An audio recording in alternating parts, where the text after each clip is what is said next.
dive into one of the biggest debates in all of college football. And today we have a special guest, my father, Britt Morgan. First off, thank you for joining us. How are you doing today? Doing good. Doing good. Thank you. What made you fall in love with college football? Um, Probably around 10 years old. And what was it that made you love the sport of college football? I just loved the game and it intrigued me to watch as much of it as possible. Nice, nice.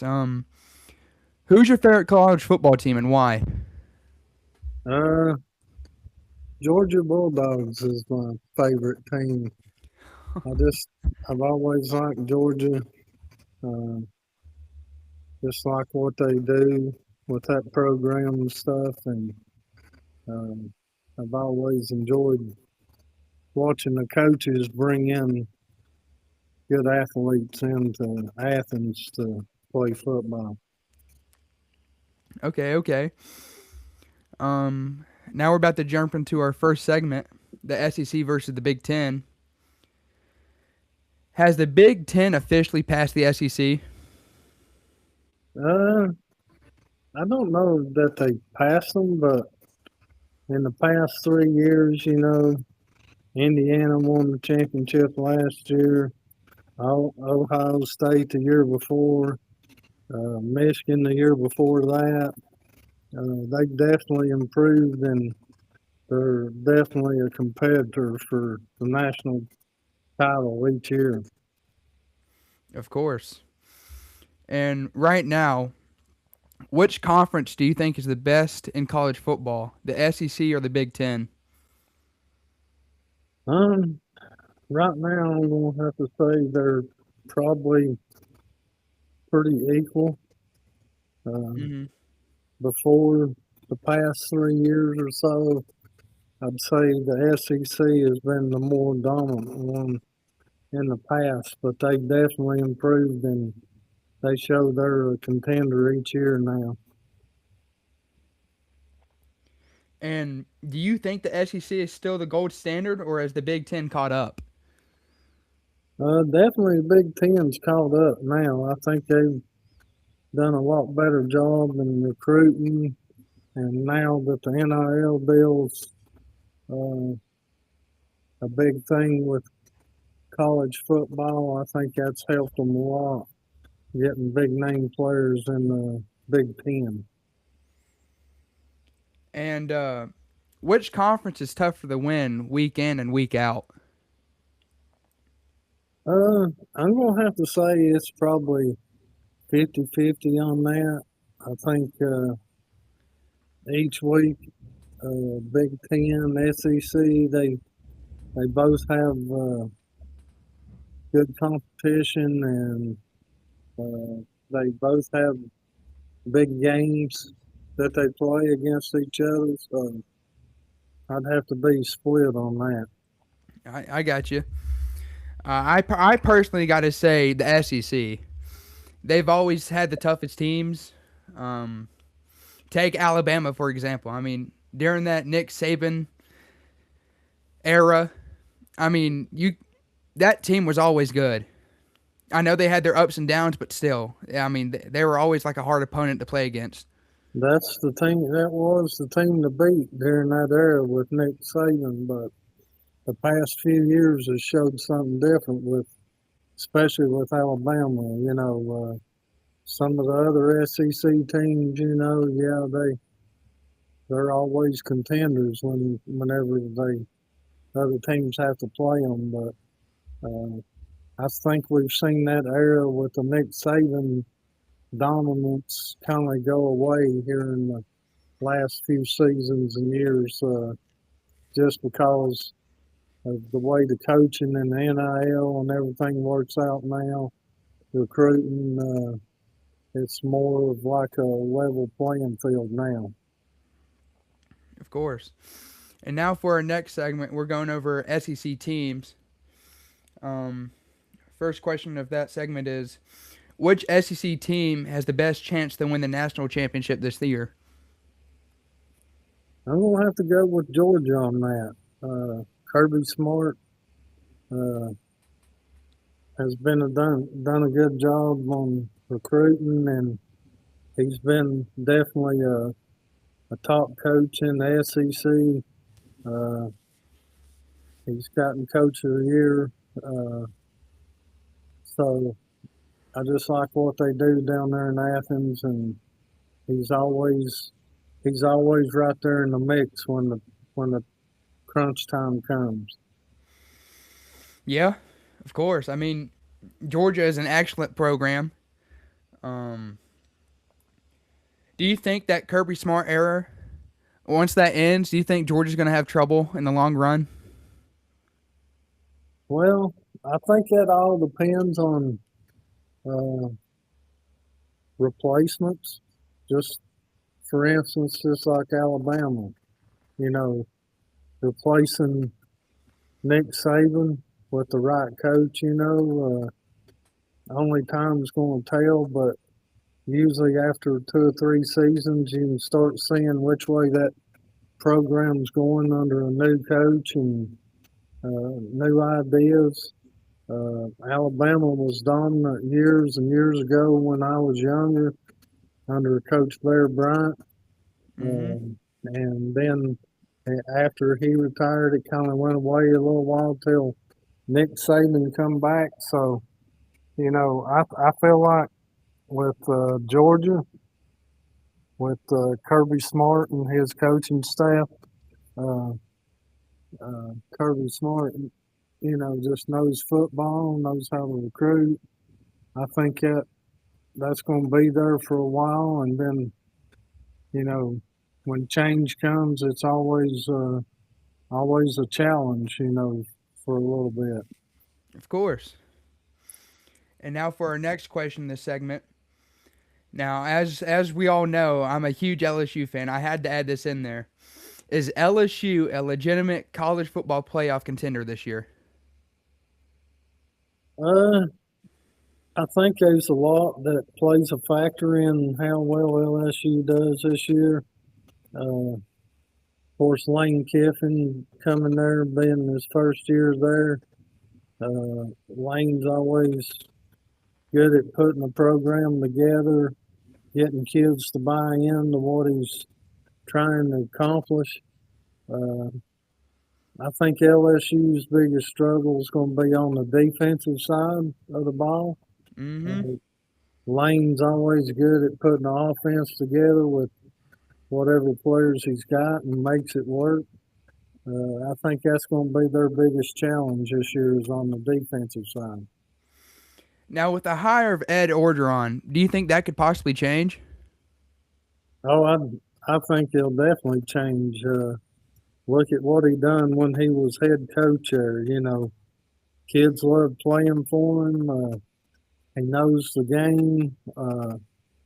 He's going to bring a lot to the table with Lane this year. I think if they're not definitely a top contender this year, they will be by next year for sure.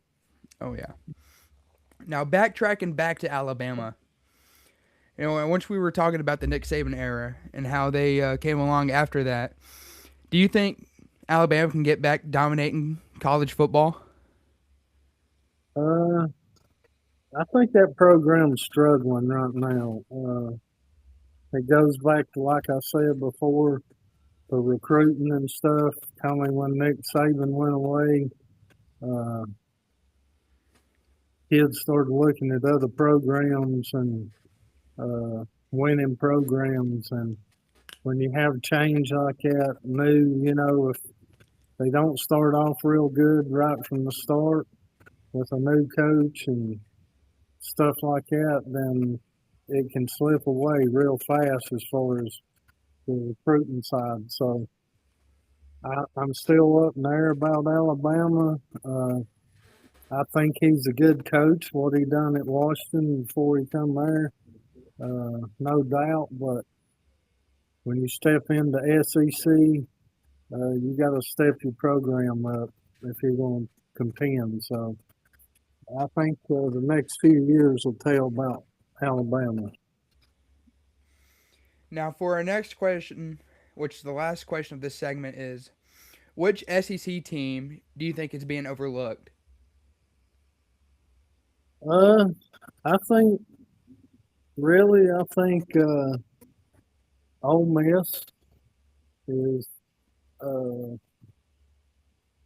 not been given enough credit uh, Mm-hmm. from what they done last year. You know, Lane Kiffin was there, and then they went to the playoffs, and he wasn't there. Was a head coach during the playoff time, and they still dominated. I think his replacement. I think he's a good coach. He knows what it takes. He was under Nick Saban, so I mean under Lane Kiffin, so I think he'll continue that program, and I think they still got a good group of kids there. It's playing. It was playing last year, and they'll bring a lot to the table for Ole Miss this year. Of course. Um, Now heading to our next segment, we're looking at Big Ten teams. My first question is Ohio State the team to beat in the Big Ten this year?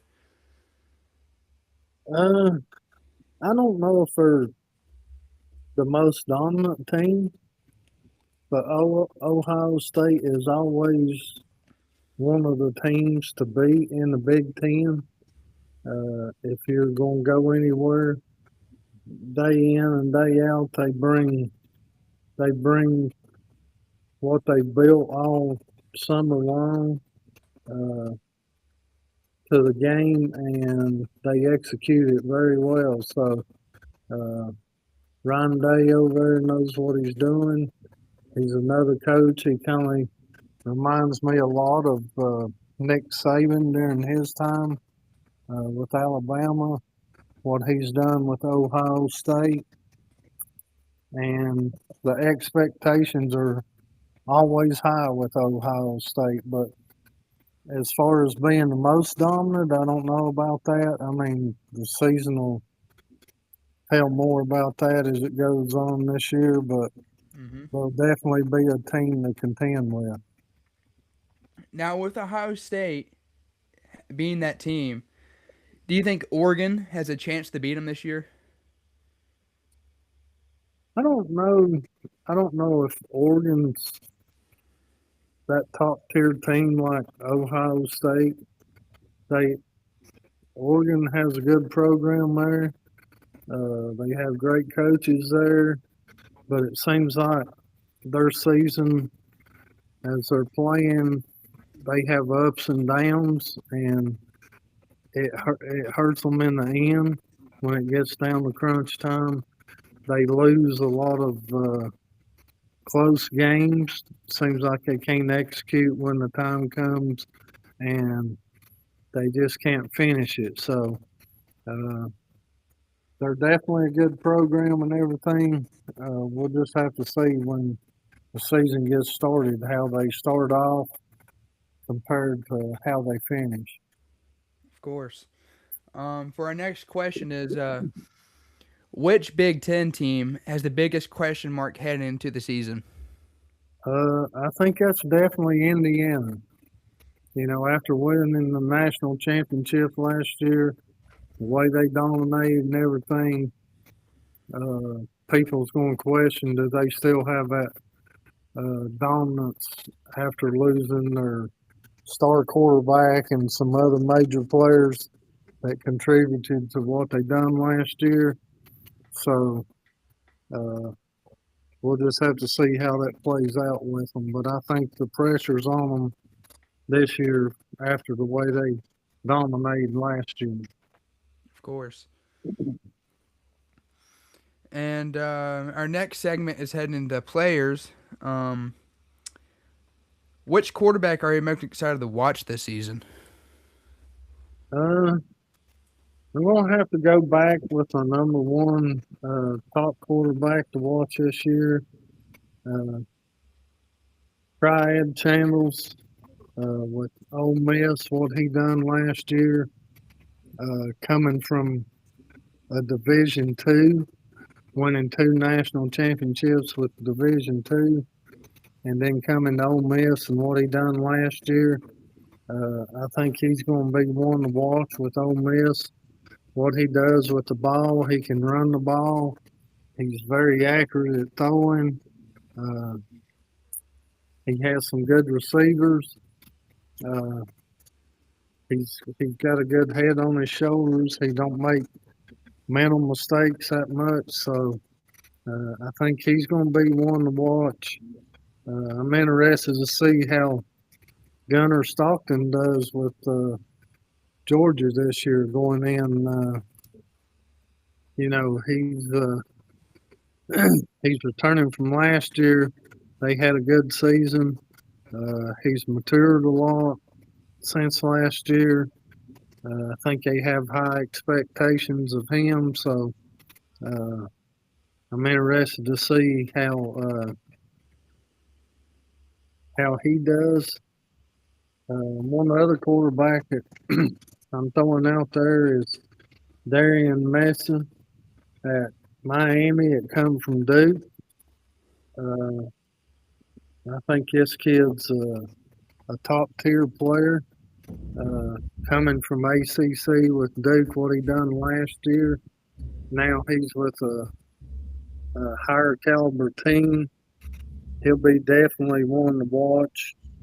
And two others on my list is Arch Manning with Texas. I know there's been a lot of hype with him since he's come into college football. Uh, Texas has a great program. I think they have high expectations for him, so it'll be interesting to see how he leads Texas. And then one other that really shocked me last year that I didn't pay much attention to till towards the end of the season. Uh, Bear Backman there from BYU, what he done as a freshman there, just crazy how he runs the ball, his toughness, uh, and being a freshman, not making mental mistakes. It was really impressive to watch what he done last year with BYU. Of course. I'm excited to see what LSU's quarterback can do. Sam Leavitt. I mean, he's got some big shoes to fill in.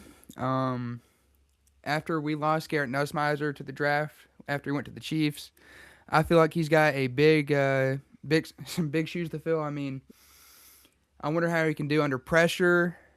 I didn't really watch him that much. I know that he did not show up for any of the spring camps. I know that he is currently going through fall camp right now. And that's the big question is what will he do during the fall camp? I covered that in my last podcast, but I'm just so curious in what he's going to do this year. Well, I think he'll I think he'll do all right as filling the shoes. Lane Kiffin is really, like I say, he's always been a great offensive coordinator when he wasn't a head coach. Uh, he knew what he needed out of quarterbacks and how to get it out of them. I think he'll have him ready. The big question is the rest of his offense, his receivers and stuff like that. Uh, that plays a big part in the quarterback's role. If you got somebody good that's got good hands to throw to, that you can count on in crunch time when you need first downs and stuff, that's going to be a big question right there. And also with LSU, depending on how their running game is, how much it'll help the quarterback role. Now, with my current knowledge, I believe that our running game is pretty strong. Uh, with our two running backs, our most notable running back, Caden Durham, I think he's going to help us well. Uh, After me watching him play against South Carolina as a true freshman and me watching him run the ball, I was in shock to see what he can do. I mean, he's very explosive. Once he hits that hole, he's gone.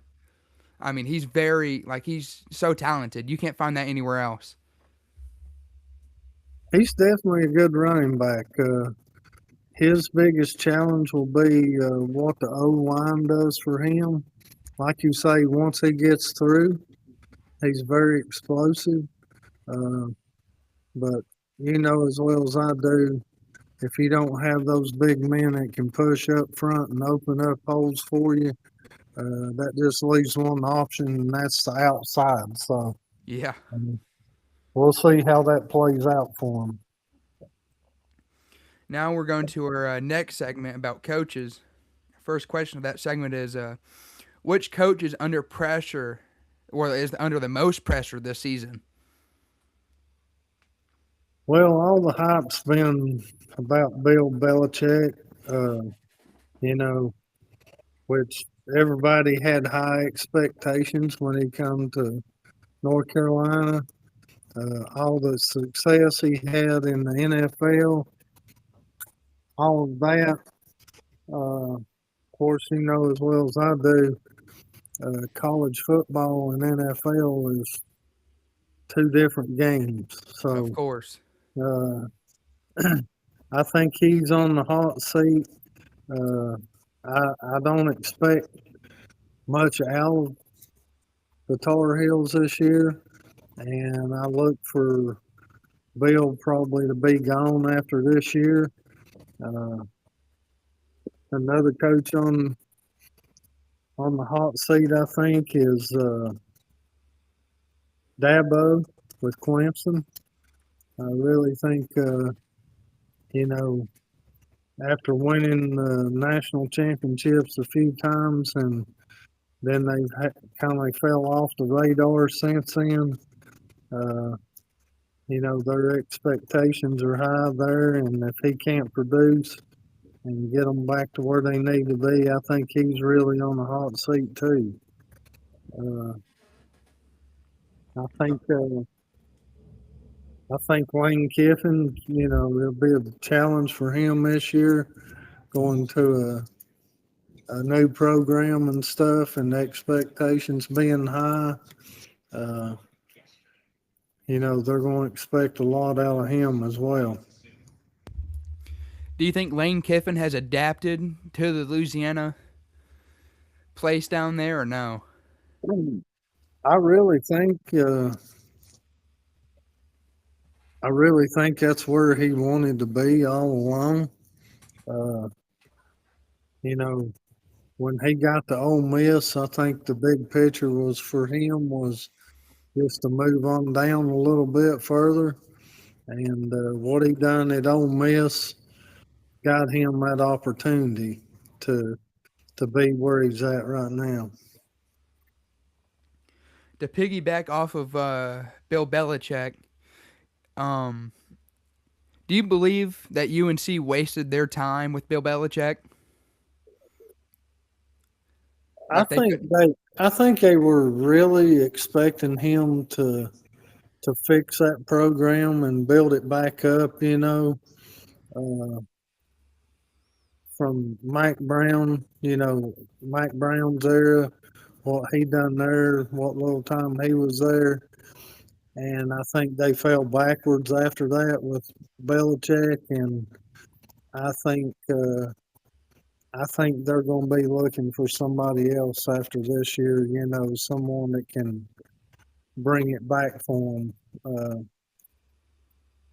ACC, you know, it's not a big conference like the SEC, but still you have good teams there in the ACC that you're playing, and you know, it's kind of like the basketball program. You know, it does really well at Chapel Hill. They expect the same out of the football, just like they do the baseball. They have a good baseball program. I think they're really wanting to build that football program at UNC, and they just haven't found the right coach yet to do it. of course. And for our last question of this segment, which coach do you think will surprise everyone this year? Uh, you know, I don't think it'll be a surprise after last year what he done, but Kyle Willingham with Michigan, you know, Michigan's always had a good football program. Uh, they've kind of went downhill, but I look for him to bring back to Michigan what needs to be to get them back into playoff championships and get them back to a national title. Of course. I mean, uh, I want to say Kentucky's head coach. He came from Oregon. He was their offensive coordinator, and I think he'll get that team right. But I don't know how well he did at Oregon. I mean, like you said, like they struggle during games when they couldn't finish it. So I wonder if he'll probably bring that along to Kentucky. Well, he's definitely coming into a conference that's going to be very challenging for Kentucky. Uh, they they have a tough schedule, and the people they play. Uh, it's definitely going to be challenging, but I've noticed in the past few years that program's been stepping up a little more. They've been getting some good players. They've been recruiting good. Uh, I think I think we'll see that. Uh, I think we'll see that improve. Another one I look to step the program up where they went to is James Franklin at Virginia Tech. Uh, Virginia Tech has always been known of having a good football program, and um, it's kind of dropped off the radar. But I think he can bring that program back, and they can be a contender. I just feel like I always liked him when he was at Penn State and what he done for Penn State with all the trouble that they got into and stuff, and how he turned that program around. I think they didn't give him enough time to finish what he started, but I think he'll do something at Virginia Tech. Now, do you think James Franklin would be a better selection for UNC if he had the chance to? Absolutely, absolutely. I think he would be a great fit. Uh, I think how he coaches and what he expects out of players and stuff like that. I think that's what UNC needs, some coach with that kind of style, and I think he would be a good fit for that. Now we're heading off to our next segment, which is playoffs. Give me your four college football playoff teams right now that you have in mind. Uh, the four teams for playoffs, I think you're going to throw Georgia in there, Ohio State, Ole Miss, and I can't leave Miami out the way they played last year and what they done. Uh, they stepped up their recruiting this year. They got several five-star players coming into that program. Uh, they got some transfers. I think Miami's really going to be a sleeper for everybody. I think what they're going to do down there with that program is going to shock people this year in college football. I think mine are crazy for the four. I have Louisiana State, obviously. Boise State. I think they're going to be a sleeper. Um, Georgia, and then I have to do Oregon over Ohio State. I think Oregon finally could probably beat Ohio State this year in a playoff game and put them in the Final Four. Well, I believe that's what Oregon will have to do to get there. Uh, and like I say, with Oregon, I'm a little iffy about Oregon siding with that because sometimes they have some really good games, and then sometimes they they fail to execute when time comes, and they lose some games that they should win. So I'm a little iffy about Oregon on that list. Now, the next question is that this is the question that everyone wants to know. Who wins the national championship this year? I've Who's going got to be that top dog? I've got Georgia picked. You know, they're a dog. You know, that's Of the way course. they play. They play like dogs. You know, uh, that's the reputation they got. Uh, one thing about Georgia I've noticed, they're always big. They're big. Their line's huge, uh, and Kirby Smart knows how to get everything out of a player that he's wanting and does it at the right time. I just feel like Georgia's going to be there at the end. They're hungry right now. They won a national championship 4 years ago. I just feel like uh, they're eager to get back there. You know, they won the SEC last year.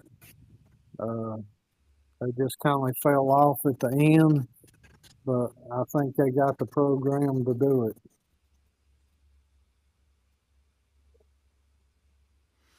Um. So now we're gonna head into my segment that I've made, which was it's called the LSU Focus, which we go over top notches that LSU needs to fix and things I'm looking forward to. What's one thing LSU has to improve to compete for a national title? Like you said, it's their defense. I think that's the number one thing right there. I think that's going to be their biggest challenge. Like I said, Lane Kiffin can always put an offense together, but it's going to be what the defense brings to the table. With the SEC the way it is, uh,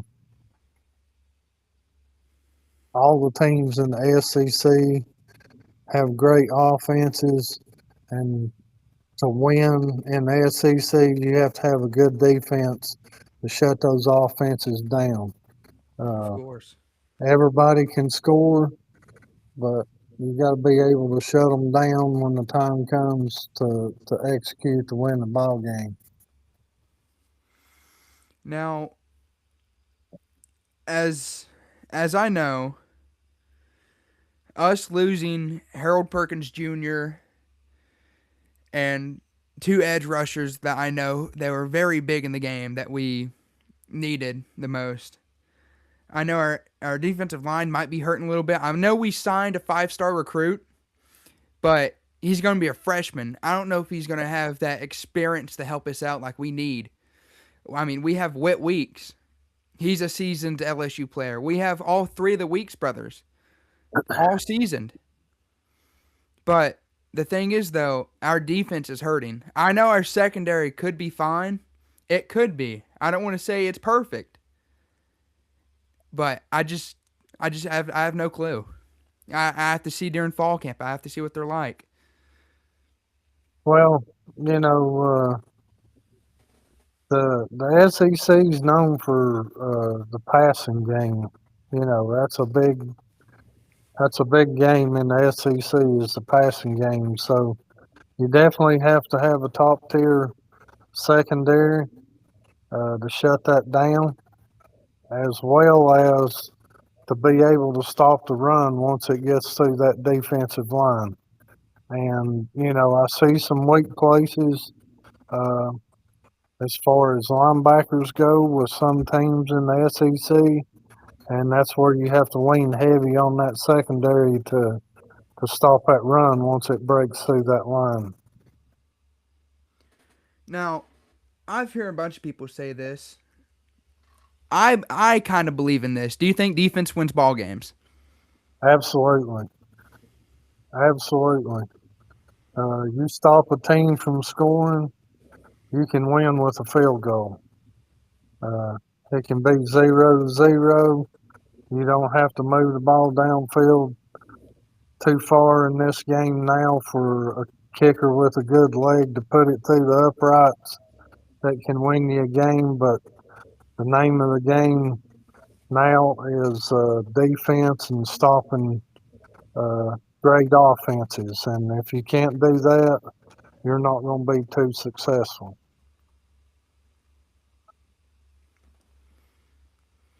Um, our next question is, what's your prediction for LSU's final regular season record? I think LSU is going to lose at least three, maybe four games. The schedule that they've got, uh, they got to play Ole Miss, they got Arkansas, they got Texas A&M, Kentucky. Uh, they got some rivalries there. Auburn. They got some tough teams they're going to have to get to be at the top at the end of the season. So, like I say, new challenges for Lane and his coaching staff. Um, how well they've executed during spring camp and summer camp depends on how this fall is going to look for them when game time comes. I'm really curious in what LSU and Clemson. I wonder how that's going to go because after me watching that last year, us beating Clemson at Clemson, I know that was very exciting for me to watch. But I'm curious about how LSU and Ole Miss will go. That's going to be the big talk probably of us is probably LSU and Ole Miss because I know Ole Miss is definitely wants to beat us badly because we have their head coach. That's going to be probably one of the games of the year. I feel like uh, it's Ole Miss is going to want to prove a point. You messed up, you left us. This is what you get, and Lane Kiffin's going to try to prove a point himself. Look, I stepped up. I went to a better program, uh, and this is why. So it's definitely going to be a battle. Uh, it's going to be an interesting game. Uh, I just feel like Ole Miss is going to come out on top because I feel like they've got more to prove. Um, would you say LSU has a very tough SEC schedule? Absolutely. They probably have one of the toughest, if not the toughest, schedule in the SEC. Uh, that's why I think it's going to be a really big challenge for Lane this year. Uh, and time will tell how well he put that program together in just a short time that he's been there. We have Ole Miss, Texas A&M, Mississippi State, Bama, Auburn, Texas, Tennessee, Arkansas, Kentucky. It amazes me what I'm looking at. I think uh, I think all in all they'll win some of those big games. Uh, I think they will, but I think also they'll be challenged in some of those games as well. And I just feel like they might come up a little bit short on some of those games this year. Um, Now we're heading to some fun questions. What's the toughest stadium you ever been to or watched a game in? Uh, I have to say, right on the top would have to be Neyland Stadium. Uh, it's just it's overwhelming uh, when that place is packed out. The noise level, uh, it's tough for teams to go in Neyland Stadium, especially when Tennessee is doing good. It's tough on the offenses on the other side of the ball, calling plays. I've seen many a time teams get called for delay a game several times back to back because they just can't hear. Uh, and it makes it tough for them when they go in Neyland Stadium. Uh, the best thing I can say if you go in Neyland Stadium and play, if you jump out early and quieten that crowd down, then you have an advantage. But if it's a close game, they're gonna the crowd's gonna beat you. Now, for me, I went to go watch this personally. I went with a buddy of mine, and we went to go watch South Carolina and LSU play at South Carolina. Now, when the team came out and they did their little tradition that they always do, I got chills down my spine. I'm like, well, this is going to be a good game. And me knowing Lenore Sellers and how he's a dual threat quarterback, I was worried the whole time. It was a very close game. I was in shock. We had a bunch of penalties called on us, but at the end we still won though. But at the cost of all those penalties, oh, it was whew.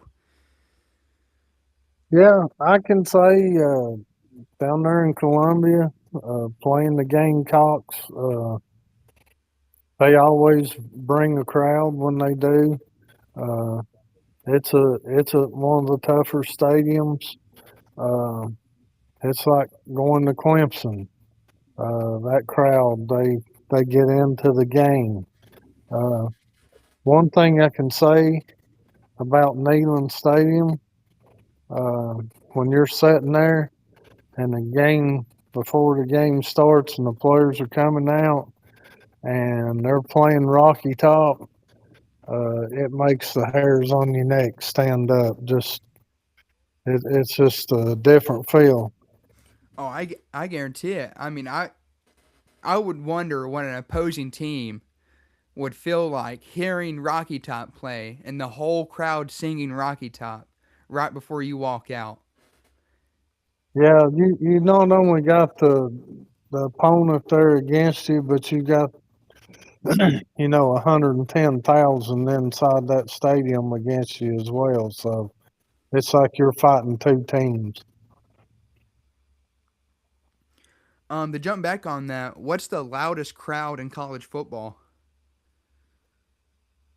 Uh, I've not been everywhere as far as listening to crowds and stuff. Uh,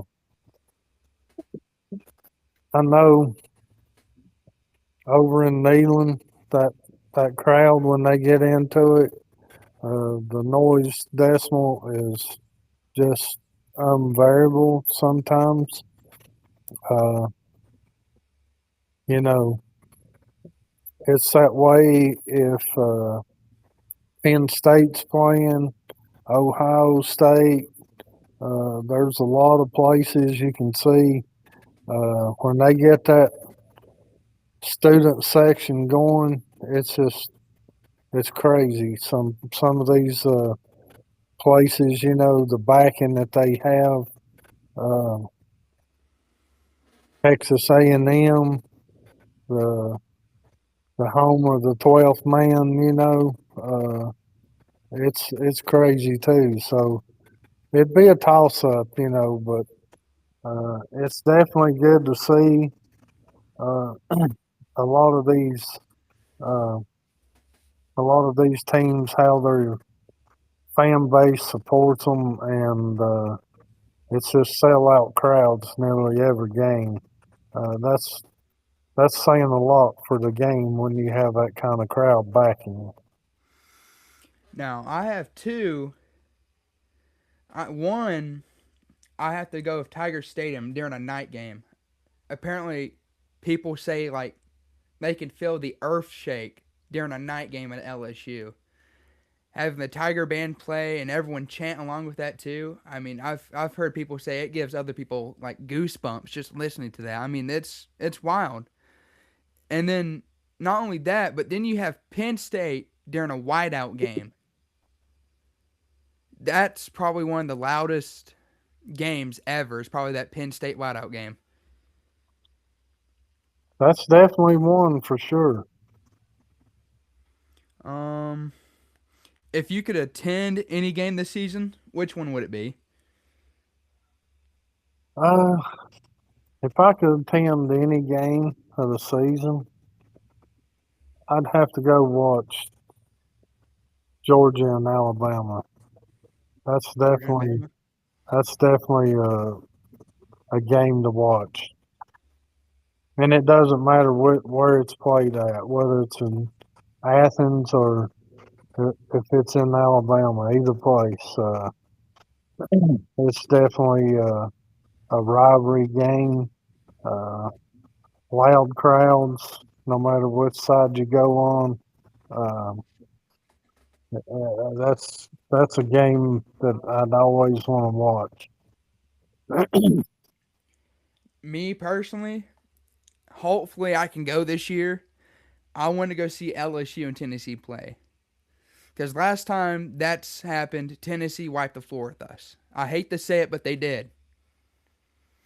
But I want to go see LSU, go back to Tennessee in Neyland Stadium, and do the complete opposite. That would That's definitely be a good game to go see, no doubt. And if you get a chance to go see that, you'll see what I'm talking about when they start coming out on the field and they're playing Rocky Top. You'll realize that you're not only playing that other team over there, but you got the crowd against you too. now we're going to another fun segment called Lightning Round, which was it has different questions of different like you got mascots, uniforms, fight songs. Like which one's the best? Our first question would be who has the best mascot? Uh, I don't know that it's the best, but one of the ones I like the best. I've always not really cared for their team, but I've always liked watching their mascot, and that is Florida State. When the Seminole comes out on the horse out to the 50-yard line and throws the spear into the ground, that's pretty cool. Now they recently done it. I think it was last year. LSU has a real tiger right next to their stadium, Mike.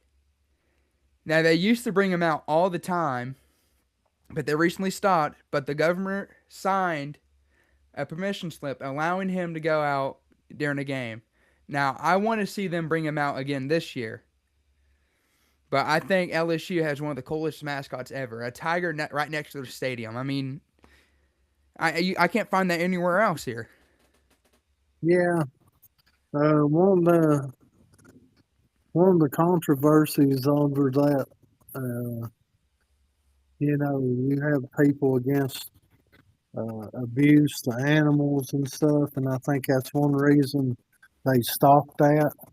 But now that the governor signed that and allowed that to happen again, uh, the noise kind of died down. We'll see if it comes back after they start doing it again.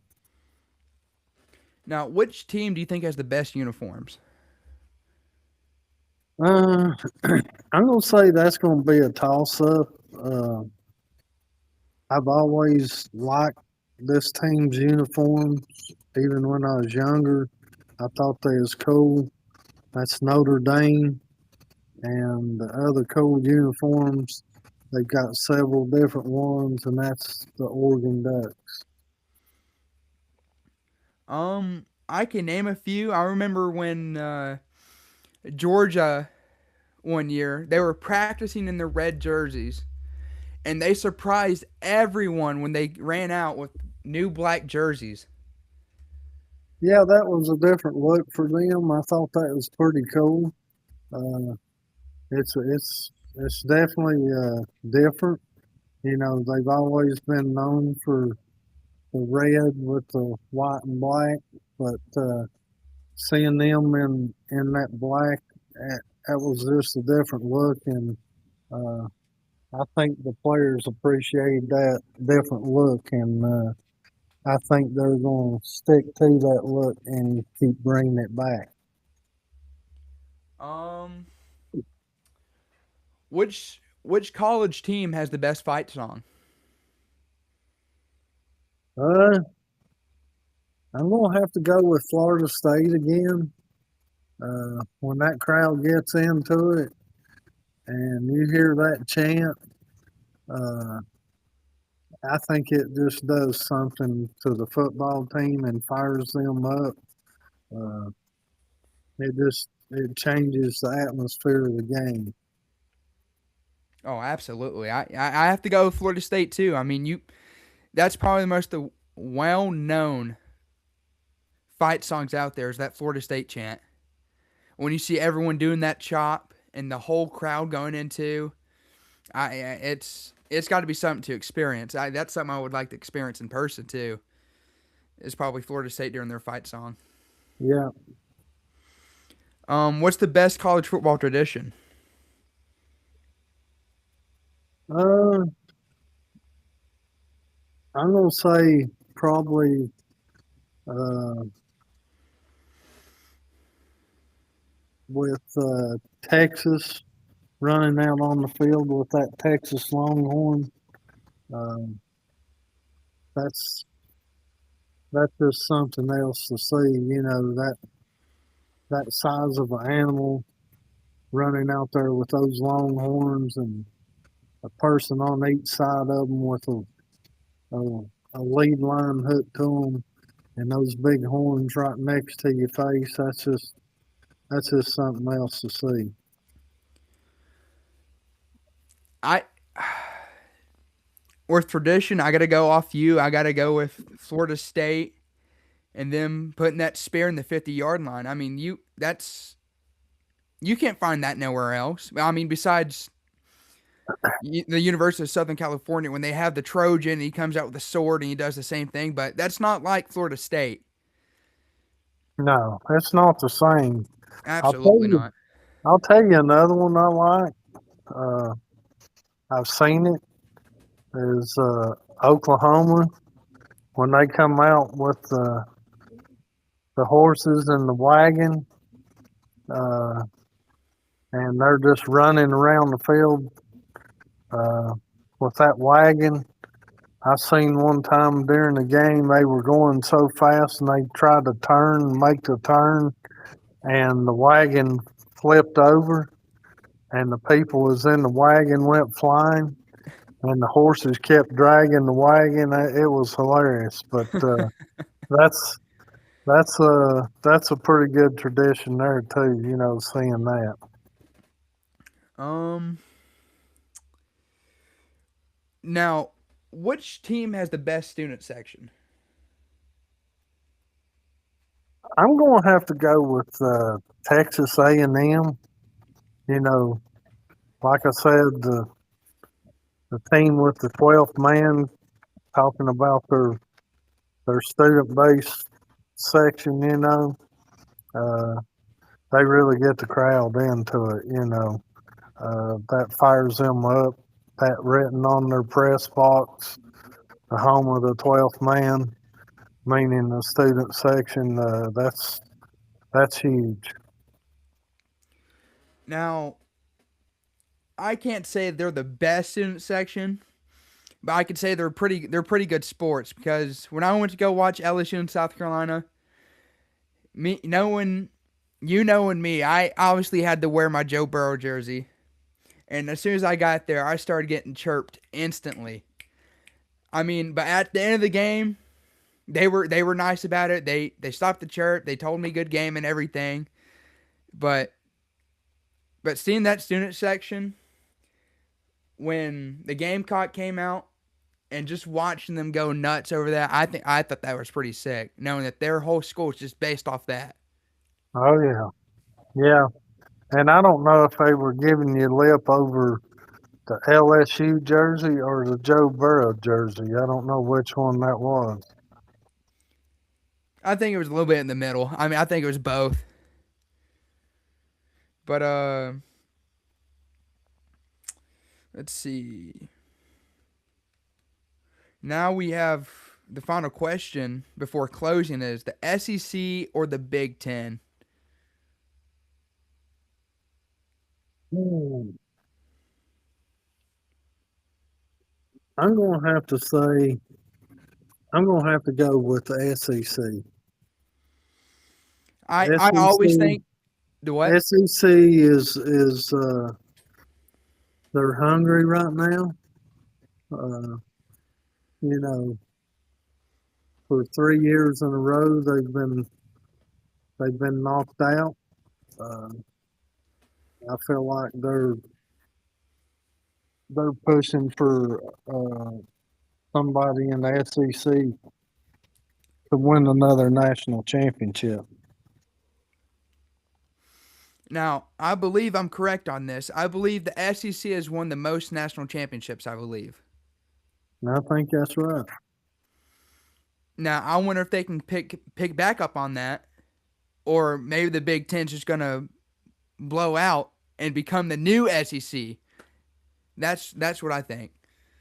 Well, I think I think what we're seeing now in college football, which makes a lot of sense, why we're seeing a lot more of the Big Ten. A lot of that is a lot of that's got to do with the NIL deal. Uh, they're getting big name players out of high school uh, with this money, and it's drawing them in. And before the NIL deal, I think why we've seen the SEC so dominant is because they have won so many national championships going back to Alabama and stuff. Kids that come out of high school, it wasn't about a certain team, it was about being on a winning team Oh yeah. to win. And now the NIL deal has kind of changed the outlook on the sport. Uh, Personally, myself, I, I I seen this coming a long time ago, and I'm surprised it took as long as it did before it happened. But personally, with me, I feel like with the NIL deals, they need to put caps on that, and it needs to be regulated. And I feel like myself, uh, no one else other than someone like Nick Saban be over a be over a committee uh, that's watching over that NIL deal and stuff because Hmm. uh, I can't recall of any other coaches or existing coaches before that has harped on it any more than him how it's changed the game. And I feel like that may have influenced him some a little bit as far as retirement early and stuff because it definitely changed the game. Now, correct me if I'm wrong. Isn't this one of the reasons why Dabo is in the hot seat right now? Is because he doesn't believe in the NIL? He he he doesn't like the NIL deal. I think he's kind of changed a little bit his thinking on the NIL because it's hurt them so bad. And they've also lost some good players because of that. Transfer, he didn't like the transfer portal. Uh, Nick Saban wasn't a fan of it either, as well as the NIL deal. So I feel like that's one reason Dabo's in the position that he's in. Uh, we'll see if we'll see how it plays out for him this year, and whether Clemson decides to stick it out with him or look at another different direction and look for a coach that's willing to uh, to get into the game like everybody else and start getting good players there at Clemson, because it's definitely known that Clemson is a big school in the ACC, and there's definitely money there at that program. So uh, I just feel like if Dabo doesn't pick the game up this year, uh, he'll he's looking at a way out, and they'll get somebody else in that program. Now we're coming in the closing. One of our final question is there anything you're looking forward to most this season? Uh, I'm just looking forward to college football getting back. Um, I, I've always liked watching college football. I like it more than watching professional football. Nothing against the NFL, but I think the game's better at the college level.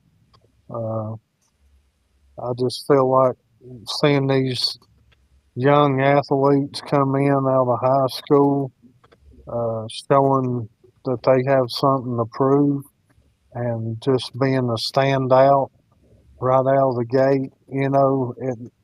It makes I feel like it makes the game better, uh, and the pace of the game, uh, the quickness. It's just at a different level than the professional level.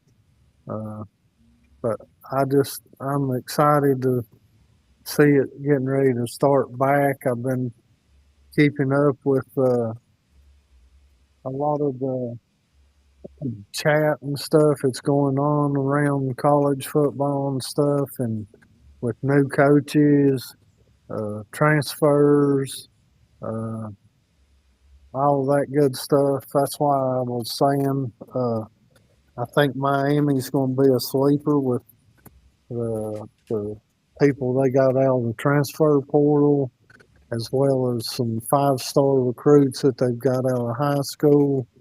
It's going to be key players for them this year. I just think they were a contender last year, but I feel like they're going to step that program up another notch than what it was last year.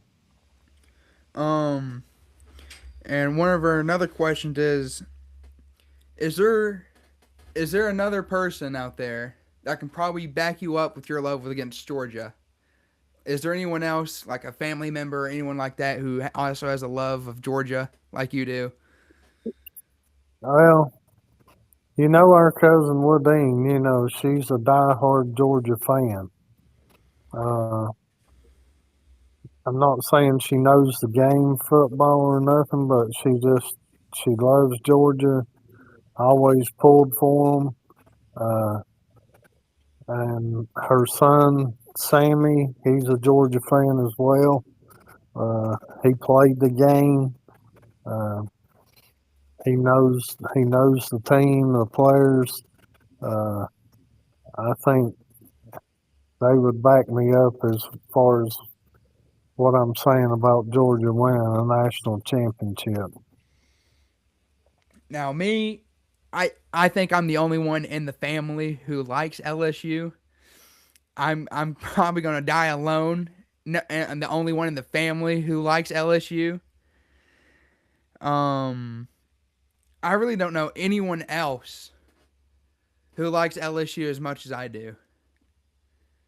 I No, I think you're the only one that I can think of that that has ever been a LSU fan. Uh, I don't know. I think you know our our family likes college football and stuff like that, but I think we're split in all different directions. Everybody's got their teams and stuff like that. Uh, I just I just feel like as long as I've been a Georgia fan, even when they wasn't one of the top tier teams in the SEC, I've just watched that program through the years growing up and how it's exceeded. I can say I used to be a Tennessee fan when they had Johnny Majors over there and they were winning national championships and they were getting good players in over there. When I was younger, before I turned to Georgia, I was a Tennessee fan, but uh, I've always liked that program as a young kid. I mean, same with me. I believe it was back in 2015 when I started realizing I liked LSU. I watched Leonard Fournette run the football, and that just amazed me how like me thinking him that he was like an absolute superhuman. Just watching him run that football, I was in shock. I thought he was one of the greatest players ever, and I just fell in love with LSU after that. Yeah, when something like that changes your outlook and everything, it sticks with you, and you just kind of continue with it. I can say uh, I was kind of a fan of LSU when Ed Orgeron was there. I liked what he done uh, with that program. Uh, I think he turned that program around from where it was to where it went to. And I wasn't in agreement when they got rid of him, for the reasons they did, other than uh, football reasons. But I feel like it hurt that program after they got rid of him. And I feel like now that to get it back to where it was when they got rid of Ed, I feel like, Lane was probably a good choice for them to get that program back to where it was when they fired him. Now, ever since they fired Ed, it's went completely downhill during that Brian Kelly era. I mean, I was distraught. I couldn't believe it. I was like, we're horrible now.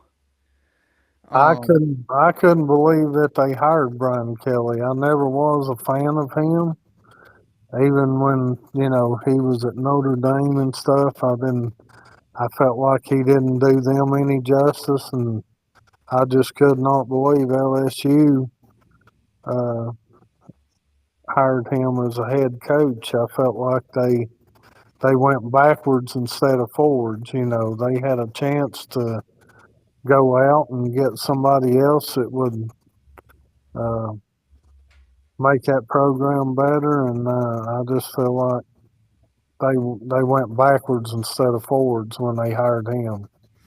Absolutely. I just feel like he ran that program into the ground, and we're currently trying to dig ourselves back up by hiring Lane Kiffin and Ed Orgeron back. I mean, that surprised me the most. And when we hired Ed back, that just something inside of me sparked back up again. It gave me hope that we might be able, probably, hopefully, be a playoff contender this year after hearing Well, about that. it's like I said before. If they don't get it all turned around this year, I feel like by next year they'll definitely after 1 year under their belt, they both been college football coaches. They know the game. Uh, it's all about getting the players now and stuff. And I think that recruiting will go up with LSU, especially hiring Ed back and getting Lane there at that program after everybody's seen what he done at Ole Miss the time he was there. Uh, I feel like if they don't get it turned around this year, by next year for sure. Now, for our final question, what is your final prediction before Week One's kickoff? Uh, I feel like we're gonna see some upsets Oh, uh, absolutely. this year. We seen some last year that people didn't see coming, but I feel like we're gonna see more of that this year. Uh, there's gonna be some tough losses for some teams, and I'm talking about some good teams getting beat by some teams that everybody thinks is just mediocre teams.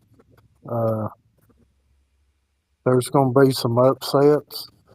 Uh, I don't know if it'll be as big as an upset like when Appalachian State went in and beat Michigan that time, but we're going to see some upsets. It's people's going to be really shocked and say, "I didn't see that coming." Exactly. I mean, I think every year a team has something to prove. Um, Especially during that Ashton Gentry era when they made it that far and when he carried that team on his back. That's another thing. Yeah, it could be like a different team every year. That's the good thing about college football. You never know what you're going to see until it happens, and then people's like, they're for real. This is not just a fluke. Oh, Um, absolutely. and that you're seeing that more and more each year as these schools build their programs. They get a little better coaching in there. They get some good recruiting in there, and it it's good for the sport. It's changing the game, and uh, like I say, with all these coaches, these coach changes that we've seen this year, uh, just like I said with James Franklin going to Virginia Tech, uh, we're going to see some stuff, from these coaches. It's went to other programs that were big programs has fired them and others has hired them. Uh, I think they're going to try to prove a point and say, you messed up. You should have kept me. Yeah, absolutely. I mean, One that's like saying Alabama's second string linebacker as good as like another linebacker. I mean, this is when a conference starter was like a conference starter is probably as good. Well, is probably the best, but then you have their second string, which is probably the best too. I mean, and then I mean it amazes me how college football can like change just like that.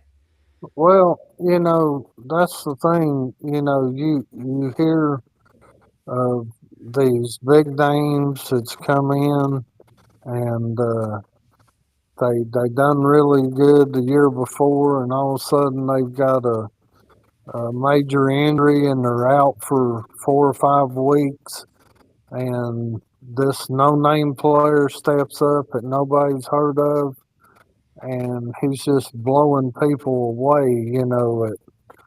And that's what these kids are. That's the way the coaches build programs.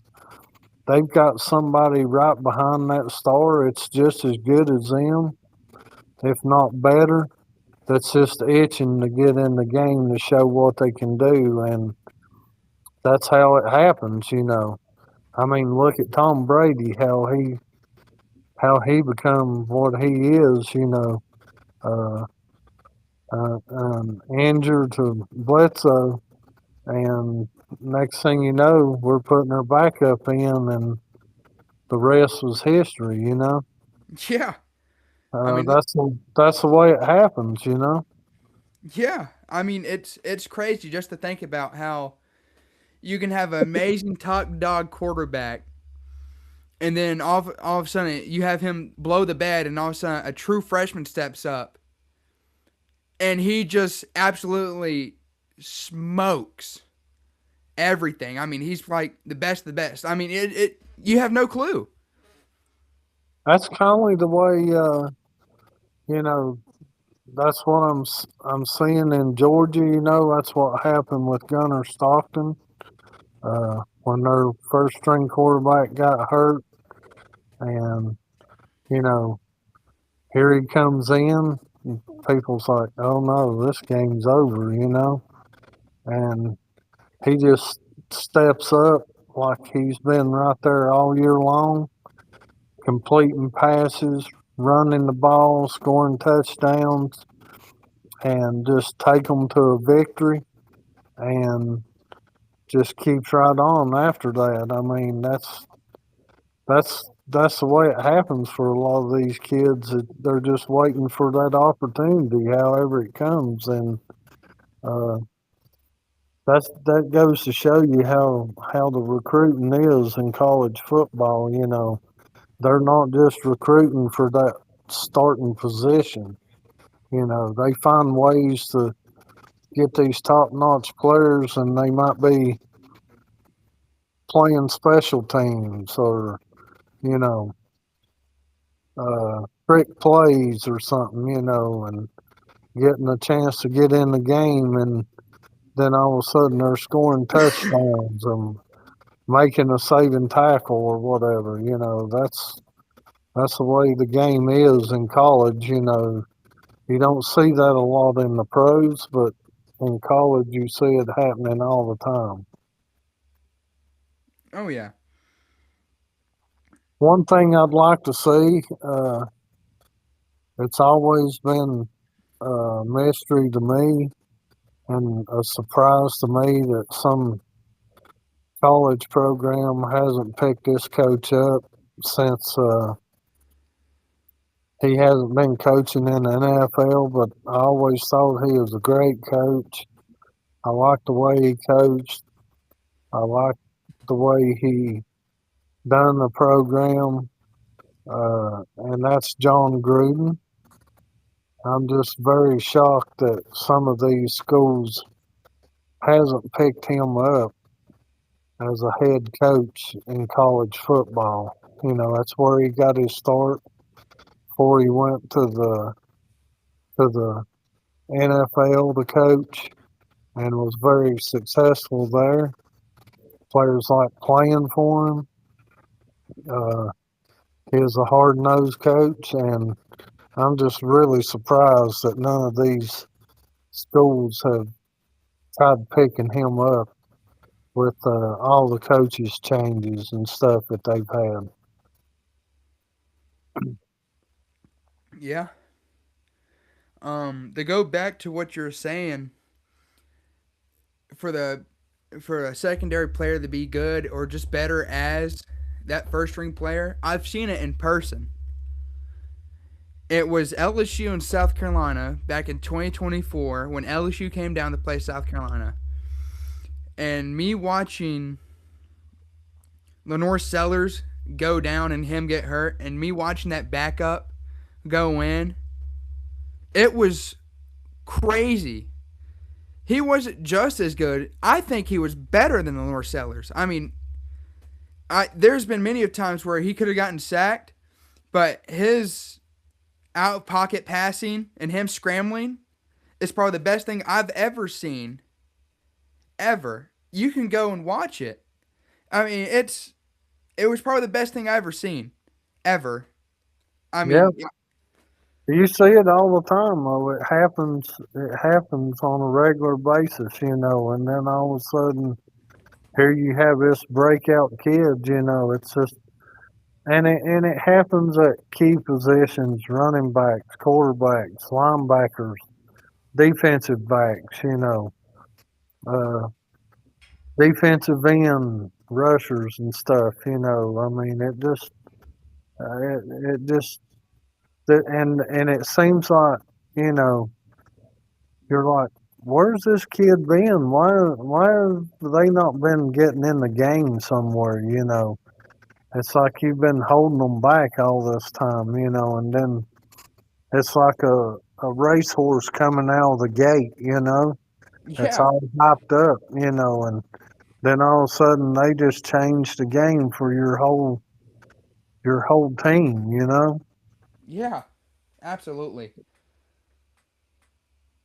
Um, I believe that's all I have for right now.